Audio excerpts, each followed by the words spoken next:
on the line with us is Ambassador Joe Wilson, former U.S. ambassador, served as the Deputy Chief of Mission at the U.S. Embassy in Baghdad, Iraq during the 1991 Iraq War, subsequently served in a range of diplomatic and advisory roles, in particular on the U.S. And Ambassador Wilson, welcome back to the program. It's been a while. Nice to be with you. Thank you.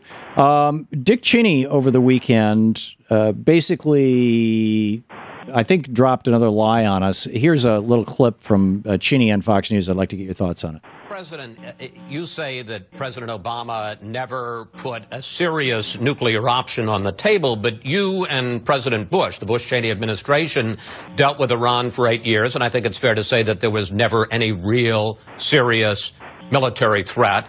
And during your time, let's put these numbers up on the screen, Iran went from 0 known centrifuges in operation to more than 5,000. So, in fairness, didn't you leave, the Bush-Cheney administration, leave President Obama with a mess? Well, I don't think of it that way. In fact, there was military action that had an impact on the Iranians. It was when we took down Saddam Hussein. There was a period of time when they stopped their program because they were afraid that what we did to Saddam, we were going to do to them next.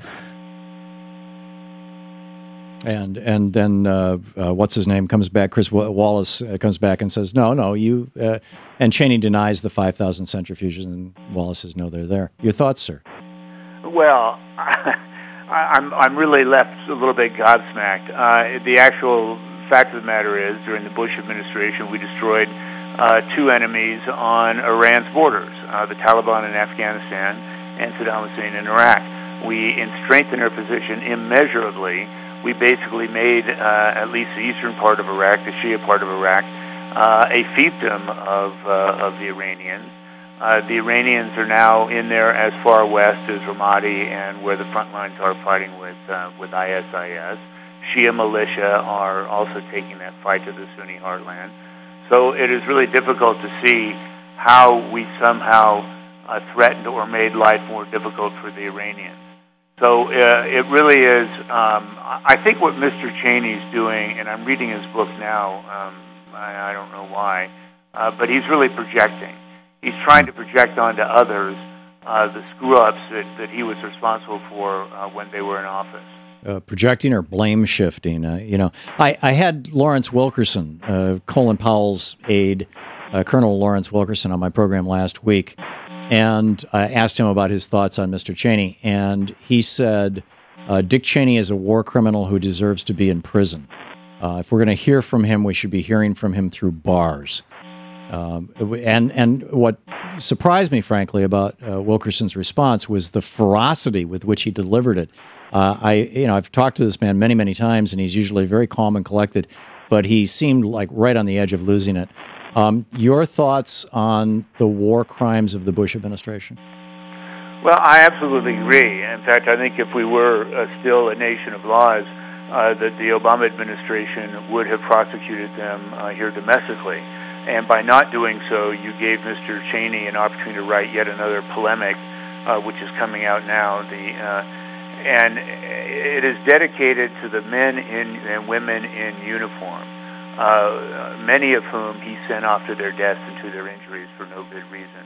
I am firmly of the view that they should have been prosecuted for war crimes and crimes against humanity, not just Mr. Cheney, but all these former CIA directors who are now arguing that their torture programs were legitimate. Let them make that argument in The Hague. I think they would find far less receptivity either there or in a U.S. court of law than they think they may have. Yeah. Sir, we're talking with Ambassador Joe Wilson, and please remind me the title of your last book, sir. My last book was The Politics of Truth. Politics of Truth. Thank you. I love to promote authors when they come on the program. Your thoughts on the possibility of any sort of what's the word? Reconciliation or something? I mean, it seems to me that, like, as a nation, we're kind of going through the same thing that we went through in the decade following Vietnam of arguing about what happened and why and how. And, a piece of this is your story. A piece of this is also your wife's story. shouldn't Cheney, for that matter, be prosecuted for outing a CIA officer? I mean, where do we begin, and do you expect any kind of reconciliation, or do you think that much like many of the crimes of the Nixon administration, this is just going to fade into the distance? Well, first of all, getting back to my book. My book is The Politics of Truth. Valerie also wrote her book entitled Fair Game, and both of them were made into a movie entitled Fair Game, so your listeners have all that in front of them. Now, I actually think that we will just continue going on and arguing about it because there's no political will to actually do what's right, which is to prosecute these people.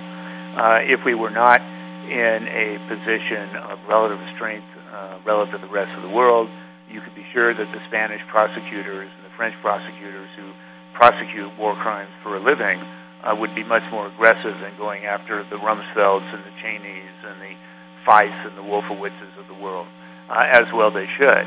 These people took the United States, which was in a position of enormous moral and political authority the day after 9/11, and they dissipated all that goodwill in their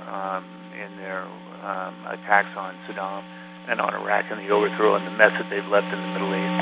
Yeah. You're an expert on that region. In the half a minute or so we have left, again, my conversation with Colonel Wilkerson, he suggested that the refugee crisis that Europe is dealing with right now is the direct result of Bush and Cheney taking down Saddam Hussein. Would you agree? I absolutely agree, and I think it is incumbent upon us to do more than we're currently doing to resettle the refugees and make their lives easier after having made their lives so difficult over the past decade. Absolutely, it is a direct result of policies that were initiated in the Bush administration. Why do you think that little piece of information is never included in media accounts? I couldn't tell you, not being a media guy, but certainly the reading and studying that I do of other sources besides what you get locally makes it very, very clear that that's the case. Which the actions of a decade ago. Ambassador Joe Wilson, thank you so much for being with us, sir. You're listening to the Thom Hartmann Program.